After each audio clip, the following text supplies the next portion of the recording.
आज के जो हमारे गेस्ट हैं अभी यहाँ पर पीछे बैक स्टेज पर, उनकी अपनी एक यूनिकॉर्न कंपनी है which is an edtech company. Please give an energetic and warm welcome to Sumit Mehta.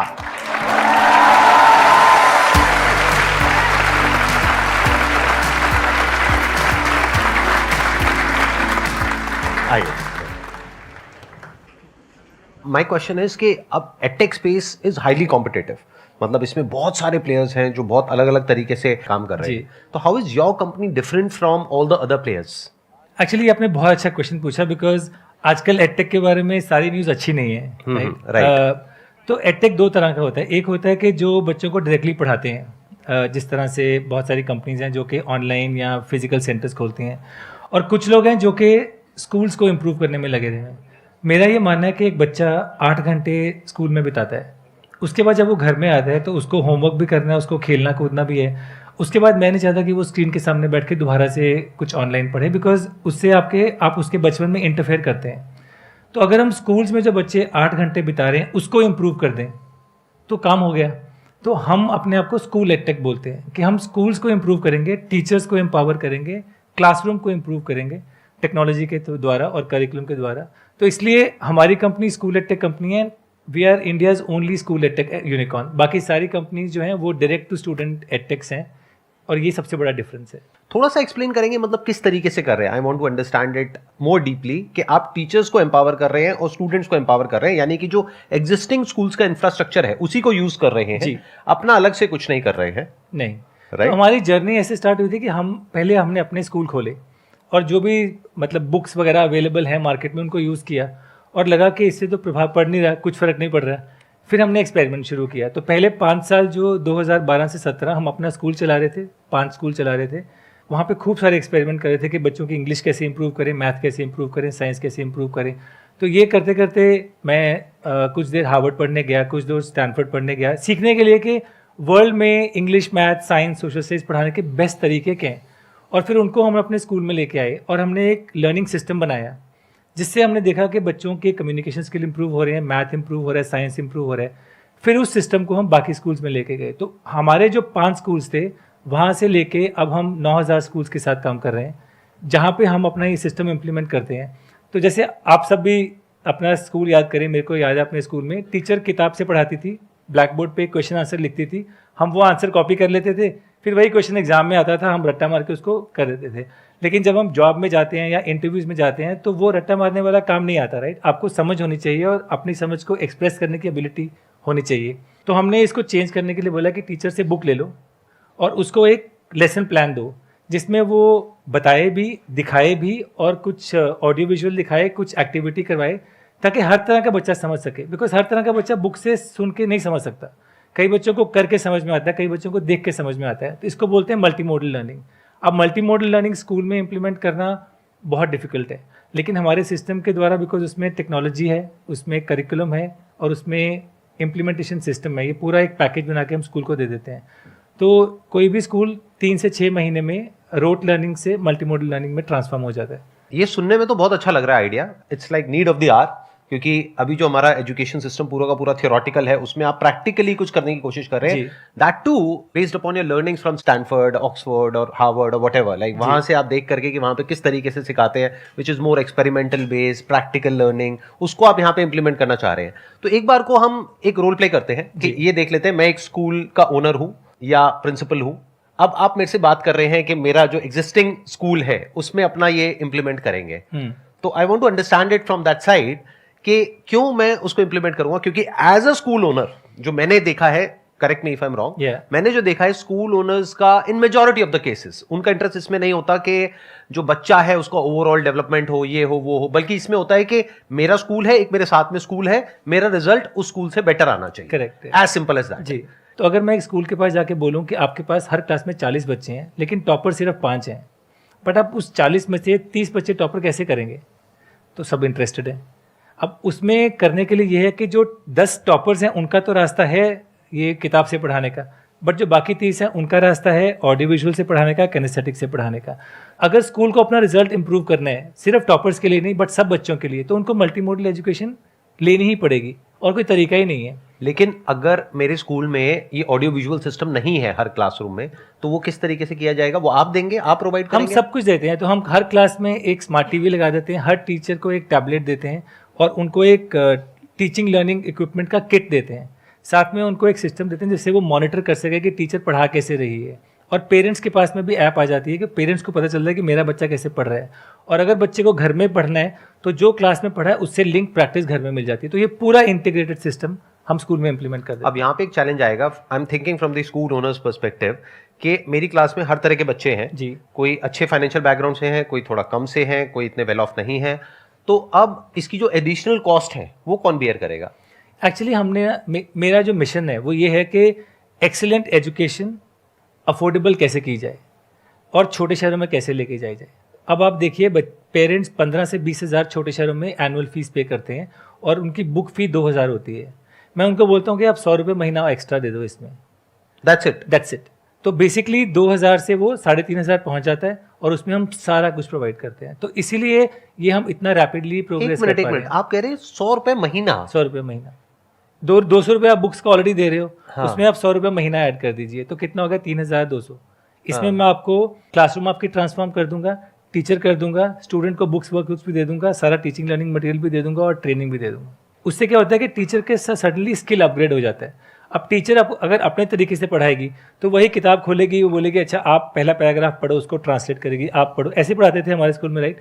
लेकिन ये लेसन प्लान चेंज कर देता है। लेसन प्लान बोलता है कि अच्छा आप स्टार्ट करो विद शोइंग अ वीडियो, उसको सिर्फ टैप करना है और वीडियो प्ले होता है।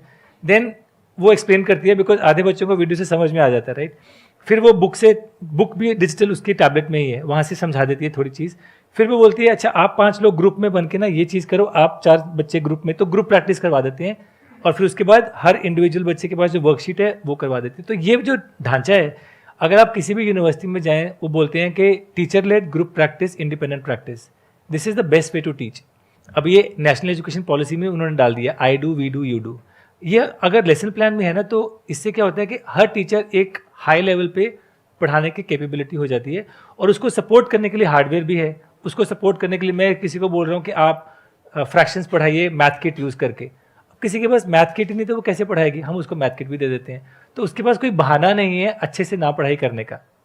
तो टीचर के सारे बहाने निकाल के उनको सब कुछ फैसिलिटी दे देते हैं कि आपको अच्छे से पढ़ने के लिए टैबलेट भी है, टीवी भी है, किट भी है। अब बताइए क्या कारण है कि आप अच्छे से नहीं पढ़ाएंगे? कोई कारण नहीं है। एक्सेलेंट पॉइंट जी, बहुत बढ़िया।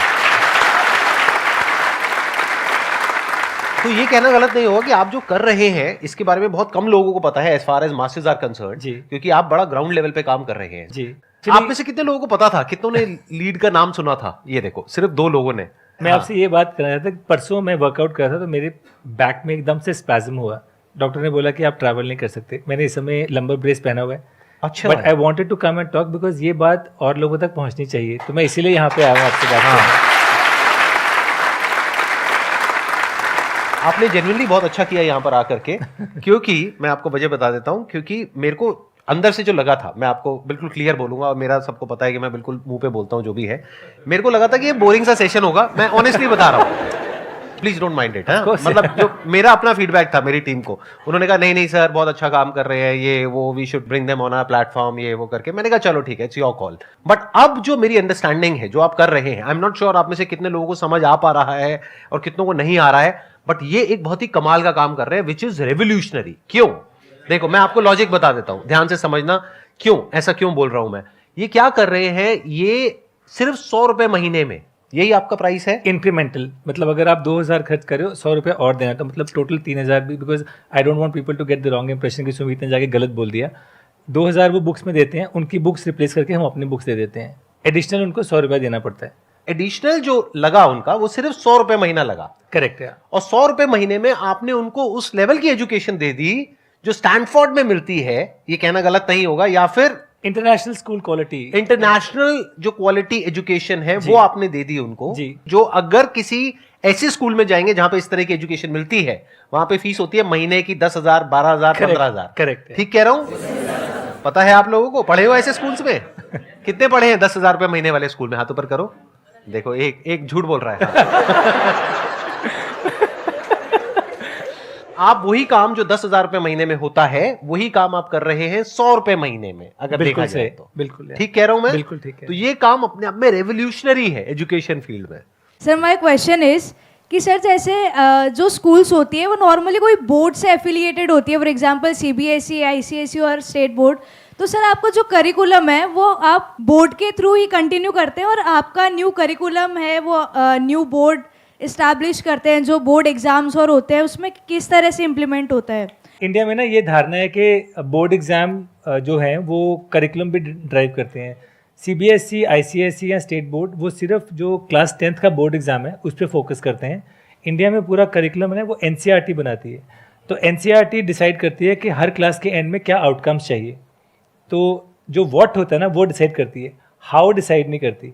लेकिन अगर आपको fractions for example class 5th के एंड तक करने हैं, कैसे पढ़ाए जाएं, उसमें बहुत ज़्यादा इनोवेशन की ज़रूरत है। तो हमारा फोकस ये है कि एक तो एनसीईआरटी के जो आउटकम्स हैं ना वो वर्ल्ड से कंपेयर करें तो उतने हाई नहीं हैं, थोड़ा हमने उसको इम्प्रूव किया है। तो कोई स्कूल अगर लीड अडॉप्ट करता है तो वो एनसीईआरटी तो क्रैक कर ही देगा, लेकिन उससे एक स्तर ऊपर बढ़ जाएगा, नंबर 1। नंबर 2, पढ़ाने का तरीका जिसको हम पेडागोजी बोलते हैं, उस पर बहुत इनोवेशन है कि फ्रैक्शन को कैसे पढ़ाया जाए, न्यूटन्स लॉ को कैसे पढ़ाया जाए, तो उसमें हमारा इम्प्रूवमेंट रहता है। उसकी वजह से जब बच्चे 10th तक आते हैं तो उनकी कॉन्सेप्चुअल अंडरस्टैंडिंग बहुत स्ट्रांग हो जाती है। फिर उनको रट्टा मारने की ज़रूरत नहीं है, वो अपनी समझ को आराम से एक्सप्रेस करके बोर्ड एग्जाम्स में अच्छे स्कोर करते हैं। इनफैक्ट लास्ट ईयर हमारे 180 बच्चे क्लास 10th बोर्ड एग्जाम में आए थे, 18 scored perfect 100 out of 100।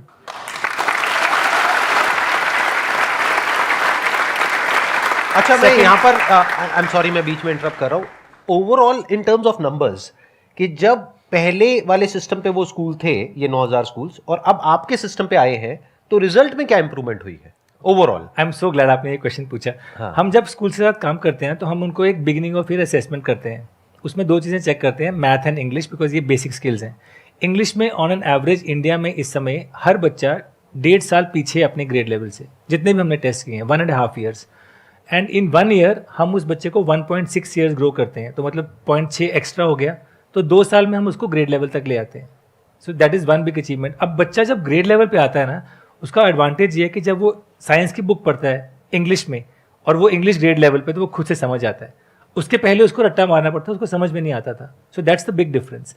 Second ये है कि क्लास का एवरेज 54% होता है बिगिनिंग ऑफ ईयर असेसमेंट में। जब तक वो मिड टर्म तक आते हैं 72% तक पहुंच जाता है। Is it? Yes, and this is proven, मतलब across 1.2 million students, it is not just 1 or 2 samples. Third important चीज़ है, ये बड़ी इंटरेस्टिंग चीज़ है, जब हम बिगिनिंग ऑफ ईयर असेसमेंट लेते हैं 28% बच्चे हैं जो कि 70% से ऊपर मार्क्स लाते हैं, 28%। तो ये वो टॉपर्स आ गए। By end term 70% students are above 70%। तो कर्व चेंज हो जाती है क्लास की। ये आप अपने बेस्ट के सिनेरियो की बात कर रहे हैं? ये 9,000 में से अगर मैं top आपको 10% है, रैंडम उनकी डेटा बात भेजता कर हूँ, रहे हैं? रैंडम 1.2 मिलियन स्टूडेंट्स का डेटा है, ये सैंपल नहीं है Sandeep ji. Actually the thing is के हमने ना, मैंने और स्मिता ने जब ये कंपनी स्टार्ट की थी, हम दोनों ने आपस में बात की थी कि if you don't earn even a single पैसा, बिकॉज उस समय नहीं पता था ना, जब स्टार्ट करते थोड़ी पता था कि यूनिकॉर्न बन जाएगी। Are we okay doing this even if you don't earn anything? And we said yes, because हमने 10 साल 12 साल काम किया था पीएनजी में, एंड बच्चों की एजुकेशन के लिए इनफ था और हमारे घर और खाने के लिए काफ़ी था। एंड वी वर क्लियर कि हमें ये करना है। अब वो बनेगा नहीं बनेगा वो तो किसी को नहीं पता, वो तो फ्यूचर में it's all a matter of chance, but we were clear कि हमें ये करना है। सो अल्टीमेटली फॉर मी, मैं अपनी टीम से एक्सेप्ट नहीं करता कि डेटा ये वो, बिकॉज अगर रिजल्ट नहीं आ रहा तो हम ये सब जो कर रहे हैं उसका कुछ फ़ायदा नहीं है, राइट? बिकॉज अल्टीमेटली ये कर रहे हैं इसलिए नहीं कि हम यूनिकॉर्न बन जाएं, ये इसलिए कर रहे हैं because we genuinely care about improving the education outcomes of the country. So you are doing a great job, I must say that, और मुझे बहुत अच्छा लगा आपसे मिल करके। Thank you so Wish much. you all the best जो भी आप कर रहे हैं उसके लिए। Thank you. Big round of applause for him.